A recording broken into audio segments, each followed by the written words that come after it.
Runway ML ने अपना motion brush generation tool launch कर दिया है एंड इस टूल की मदद से हम किसी भी स्टिल फोटो के अंदर इस तरह का मोशन जनरेट कर सकते हैं। तो इस वीडियो में मैं आपको डिटेल में समझाने वाला हूं कि इस टूल को हम कैसे यूज कर सकते हैं।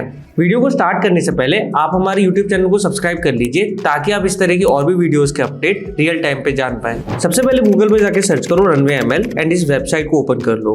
उसके बाद try runway ML for free पे क्लिक कर दो और यहाँ पे अपनी गूगल आईडी से साइन इन कर लो। अब यहाँ पे ट्राई फॉर फ्री वाले ऑप्शन पे क्लिक कर दो। अब आपके पास इस तरह का कुछ इंटरफेस ओपन होगा। यहाँ पे हमें बहुत सारे ऑप्शन मिल जाएंगे, video to video, remove background, text to image. लेकिन इन सभी टूल्स को हम आने वाली किसी वीडियो में देखेंगे। मोशन ब्रश को अप्लाई करने के लिए हम इस पैनल में चले जाएंगे। अब यहाँ पे हम इस ऑप्शन पे क्लिक करके अपने फोटो को अपलोड कर सकते हैं और जैसे ही हमारा फोटो अपलोड हो जाएगा हम यहाँ पे मोशन ब्रश वाले टूल पे जाएंगे। अब आपका जो कर्सर है वो ब्रश के फॉर्म में एक्ट करेगा एंड हम यहाँ पे जिस भी एरिया में अपना मोशन डालना चाहे उसे पेंट कर सकते हैं।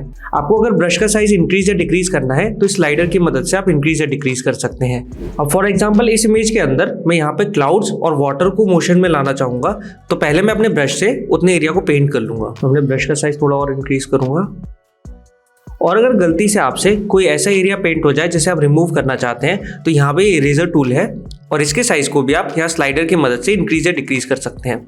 फॉर एग्जांपल ये एरिया मुझसे गलती से पेंट हो गया तो मैं यहाँ से इसे रिमूव कर दूंगा और अगर आप चाहें तो यहाँ पे अंडू और रीडू का भी बटन है जिससे आप चेंजेस कर सकते हैं। अब जैसे कि हमने इसको बहुत ही अच्छे से मास्क कर लिया है, अब हमें यहाँ पे 3 ऑप्शन मिल रहे हैं, हॉरिजॉन्टल, वर्टिकल और प्रॉक्सिमिटी। अब हम इन ऑप्शन को समझने के लिए एनिमेशन की हेल्प लेते हैं। हमारा जो हॉरिजॉन्टल ऑप्शन है वो हमारी एक्स एक्सिस को डिफाइन करता है, वर्टिकल ऑप्शन वाई एक्सिस को डिफाइन करता है एंड प्रॉक्सिमिटी जेड एक्सिस को डिफाइन करता है। तो अगर हम हॉरिजॉन्टल की वैल्यूज में चेंज करेंगे तो हम हमारे सब्जेक्ट को राइट या फिर लेफ्ट मूव कर सकते हैं और अगर हम हमारे वर्टिकल के ऑप्शन को चेंज करेंगे तो हमारे सब्जेक्ट को हम अप या फिर डाउन कर सकते हैं और प्रॉक्सिमिटी ऑप्शन की वैल्यू को चेंज करने पर हम हमारे सब्जेक्ट को कैमरा के पास या फिर कैमरा से दूर मूव कर सकते हैं।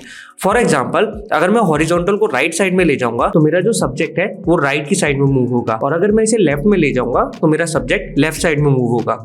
इसी तरह से अगर मैं वाई एक्सिस में राइट साइड में हमारे स्लाइडर को ले जाऊंगा तो हमारा सब्जेक्ट ऊपर की तरफ मूव होगा और अगर मैं इसे लेफ्ट साइड में ले जाऊंगा तो हमारा सब्जेक्ट डाउन की तरफ मूव होगा। एंड अगर प्रॉक्सिमिटी की वैल्यू को मैं राइट में लेके जाऊंगा तो मेरा जो सब्जेक्ट है वो कैमरे की तरफ मूव करेगा और अगर मैं इसे लेफ्ट में ले जाऊंगा तो मेरा सब्जेक्ट कैमरे से दूर की तरफ मूव करेगा। तो आई होप आप ये समझ गए होंगे कि ये 3 वैल्यूज किस तरह से काम करने वाली हैं।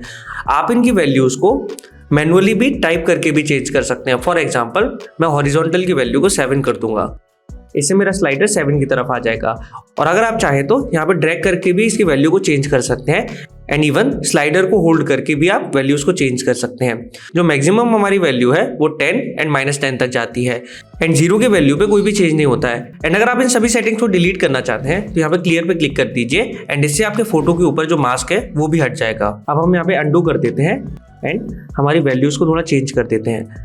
फॉर एग्जाम्पल मैं हॉरिजॉन्टल की वैल्यू को राइट में शिफ्ट करूंगा, हमारी वर्टिकल की वैल्यू को -8 कर दूंगा और हमारी प्रॉक्सिमिटी की सेटिंग को थोड़ा इंक्रीज कर दूंगा एंड सेव पे क्लिक कर दीजिए। अब यहाँ पे जनरेट पे क्लिक करके आप अपनी वीडियो को जनरेट कर सकते हैं। क्योंकि हमारे पास प्रो वर्जन नहीं है तो हमारी वीडियो को जनरेट होने में थोड़ा टाइम लगेगा। अब आप देख पाएंगे कि हमारी ये वीडियो जनरेट हो गई है एंड बहुत ही रियलिस्टिक लग रही है। अब आप इस ऑप्शन पे क्लिक करके अपनी वीडियो को डाउनलोड कर सकते हैं एंड इस ऑप्शन पे क्लिक करके आप अपनी वीडियो को फुल स्क्रीन पे देख सकते हैं। अब इस इफेक्ट को हम किसी और फोटो पे अप्लाई करके देखते हैं। इस ऑप्शन पे क्लिक करके आप अपने दूसरे फोटो को अपलोड कर लीजिए एंड अगेन मोशन ब्रश वाले ऑप्शन पे चले जाइए। ब्रश से हम वो एरिया पेंट कर देंगे जिसमें हमें मोशन चाहिए। फॉर एग्जांपल मुझे स्काई और वाटर के अंदर यहाँ मोशन चाहिए, मैं सिंपली इतने एरिया को मास्क कर दूंगा। जरूरी नहीं है कि आप मास्क को बिल्कुल एक्यूरेट ही करें। हमारा जो सॉफ्टवेयर है वो एआई की मदद से ऑटोमेटिकली अगर किसी भी एरिया को आपने मास्क नहीं किया है वहां पे मोशन की जरूरत है तो वहां पे मोशन को अप्लाई कर देगा। फॉर एग्जांपल मैंने यहाँ पे ये ह्यूमन के आसपास के एरिया को मास्क नहीं किया है लेकिन ये टूल अपने आप ही ह्यूमन के आसपास जो वाटर का एरिया है उसे मूव कर देगा। नाउ हम वर्टिकल की वैल्यू को थोड़ा सा डाउन करते हैं, हॉरिजॉन्टल की वैल्यू को राइट साइड में शिफ्ट करते हैं एंड प्रॉक्सिमिटी को हम माइनस की वैल्यू देते हैं एंड सेव पे क्लिक करके हम जनरेट कर देते हैं। एंड जब हम इस वीडियो को प्ले करेंगे तो आप देख पाओगे हमारे स्काई के अंदर क्लाउड्स और वाटर में मोशन आ गया है। तो इस टूल की मदद से आप अपने किसी भी स्टिल फोटो के अंदर इस तरह का रियलिस्टिक मोशन जनरेट कर सकते हैं। इस तरह की और भी टिप्स को जानने के लिए आप हमारे इंस्टाग्राम पेज को फॉलो कर सकते हैं।